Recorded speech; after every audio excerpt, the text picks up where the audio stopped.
नमस्कार, बहुत बहुत स्वागत है आपका। बात करने जा रहे हैं वैक्सीन को लेकर होते हंगामे की। साल 2020 इन्हीं बातों में गुजर गया कि वैक्सीन कब आएगी, वैक्सीन आएगी तो पूरे देश में इसको लेकर के क्या तैयारियां हैं या नहीं है। अब साल 2021 शुरू होता है और शुरू होने के साथ ही खुशखबरी ये आती है कि भारत पूरी दुनिया का एक लौता ऐसा देश है जहां पर 2 वैक्सीन कोरोना को लेकर जो है वो ट्रायल की स्थिति में भी आ चुकी है और इसके साथ साथ एक वैक्सीन जो है उसे प्रायोरिटी दी गई है। उसका नाम है कोविशील्ड। अगर आप कोविशील्ड को देखें तो ये उसी का इंडियन वर्जन है जिसका टेस्ट ऑक्सफोर्ड में हुआ था, यानी ऑक्सफोर्ड एस्ट्राजेनेका का ये इंडियन वर्जन है, लेकिन ये पूरी तरह से स्वदेशी नहीं है।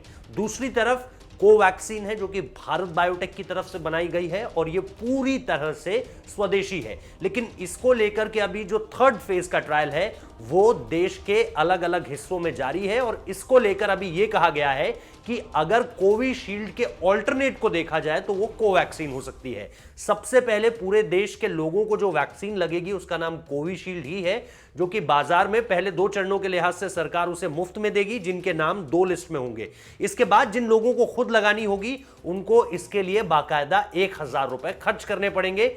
पहली जो 2 किस्तों में अलग अलग सरकार लगाएगी उसके लिए सरकार को जो है वो सीरम इंस्टीट्यूट ऑफ इंडिया को 200 रुपए देने पड़ेंगे, यानी हर वैक्सीन की कॉस्ट उसके लिए सरकार को 200 रुपए चुकानी पड़ेगी। अब लड़ाई इस बात पर हो रही है कि एक तरफ से तो कहा जा रहा है कि जो वैक्सीन जिसको पास किया गया है उसकी क्रेडिबिलिटी पर सवाल उठाया जा रहा है, उसको ऑथेंटिकेट नहीं किया जा रहा है। दूसरी तरफ यह कहा जा रहा है कि आपको तो सरकार ने ही सीधे अभी पूरी तरह से प्रामाणिकता जो है वो नहीं दी है।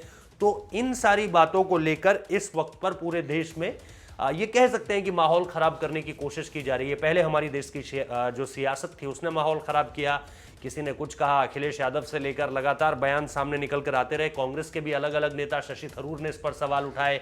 अखिलेश यादव ने तो ये तक बोल दिया कि ये बीजेपी की वैक्सीन है, मैं नहीं लगाऊंगा और लोगों को हमारी सरकार आने का इंतजार करना चाहिए तब वैक्सीन लगेगी। तो इन सारी चीज़ों को लेकर पहले ही जो सियासत थी वो देश के लोगों के बीच डर का एक माहौल बना रही थी, भ्रम पैदा कर रही थी, आशंकाएं लोगों के मन में थी कि क्या होगा क्या नहीं होगा। और इस बीच अब जो वैक्सीन ओनर्स हैं, एक तरह से कहा जाए भारत के रिप्रेजेंटेटिव्स, प्रतिनिधित्व जो कर रहे हैं इन वैक्सीन्स का, एक भारत बायोटेक दूसरा सीरम इंस्टीट्यूट, उन्हीं के जो अब हेड्स हैं वो आमने सामने आ गए हैं। एक तरफ है आधार पूनावाला और दूसरी तरफ है जो भारत बायोटेक के फाउंडर हैं चेयरमैन कृष्णा एल्ला। उन्होंने भी इसको लेकर के पलटवार किया है। उन्होंने क्या कहा है कृष्णा एल्ला ने, वो मैं आपको बता देता हूं। हम इस तरह की प्रतिक्रिया की उम्मीद नहीं करते। उन्होंने लोगों से वैक्सीन के मुद्दे पर राजनीति ना करने का आग्रह किया है। और इसके अलावा आधार पूनावाला का नाम लिए बिना एल्ला ने कहा कि हम 200% ईमानदार क्लिनिकल ट्रायल करते हैं और उसके बाद हमें ऐसी प्रतिक्रिया मिलती है।